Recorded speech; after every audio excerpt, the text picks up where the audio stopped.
Hello everyone, welcome to Rise. I am Rashmi and today we are here with another topic of class 10th chapter 1st resource and development. आज का topic है resource planning in India. Resource planning क्या है कि हम resources को carefully और wisely use करें ताकि हम लॉन्ग टाइम तक बेनिफिट उठा सकें। हम प्रेजेंट की नीड्स को तो फुलफिल कर ही पाए और अपनी फ्यूचर जनरेशन को भी ये इक्वली जो है बेनिफिट दें इन रिसोर्सेज को यूज करने का। तो resource planning using resources wisely so that they last long, वो लंबे टाइम तक चले और हर एक को उनसे जो है इक्वली बेनिफिट हो, हमें भी और हमारी फ्यूचर जनरेशन को भी। रिसोर्स प्लानिंग की जरूरत क्यों है?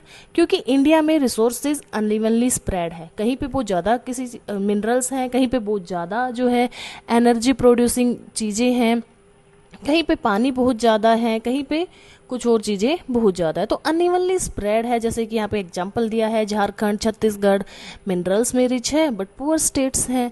अरुणाचल प्रदेश में पानी बहुत ज़्यादा है पर इंफ्रास्ट्रक्चर नहीं है। राजस्थान में सोलर और विंड एनर्जी ज़्यादा है बट पानी नहीं है।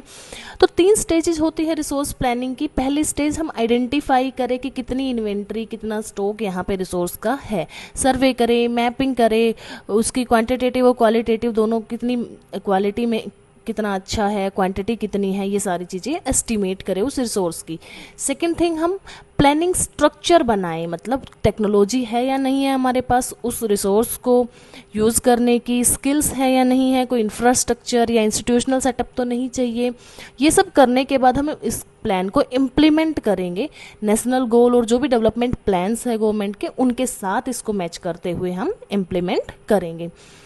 की आइडिया क्या है कि रिसोर्सेज का होना ही एनफ नहीं है, रिसोर्सेज को केयरफुली और वाइजली यूज़ करना ज़रूरी है।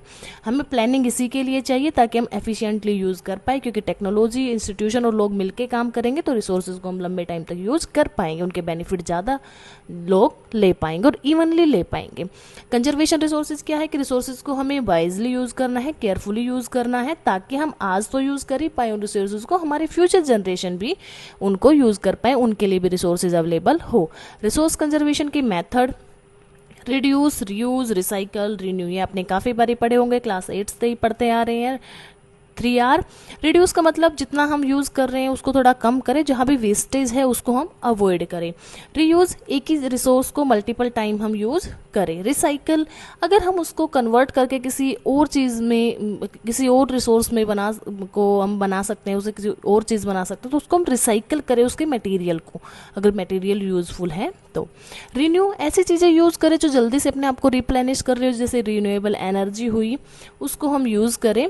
ट्रेडिशनल मेथड क्या थे जो प्रीवियसली इंडिया में चलते आ रहे थे, बहुत से अपने जो है वाटर हार्वेस्टिंग सिस्टम देखे होंगे गांव में, जिनको जोहोड़, खादिन, बावली इस टाइप से बोलते हैं। बहुत से सेक्रेड ग्रुप्स, मतलब पवित्र पेड़ और जगहें देखी होगी जहाँ पे पेड़ नहीं काटते हैं, और आज भी हमारे गांव में जो पीपल है, बरगद है, इस टाइप के पेड़ है जिनको सेक्रेड ट्रीज माना गया, उनको काटते नहीं है, ना ही उनको जलाते हैं। क्रॉप रोटेशन, सोइल की फर्टिलिटी को मेंटेन करने के लिए क्रॉप्स को रोटेट किया जाता है। और कम्युनिटी बेस्ड जो है मैनेजमेंट होती है फॉरेस्ट की, जो गांव के आसपास फॉरेस्ट रहते हैं उनकी, और जो भी चराई की ज़मीन रहती है उनकी। रिसोर्सेज का कंजर्वेशन जो है उसको यूज को स्टॉप करना नहीं है, बल्कि उसको केयरफुली, वाइजली, रिस्पॉन्सिबली यूज करना है। Thank you so much, stay connected for more videos. Thank you.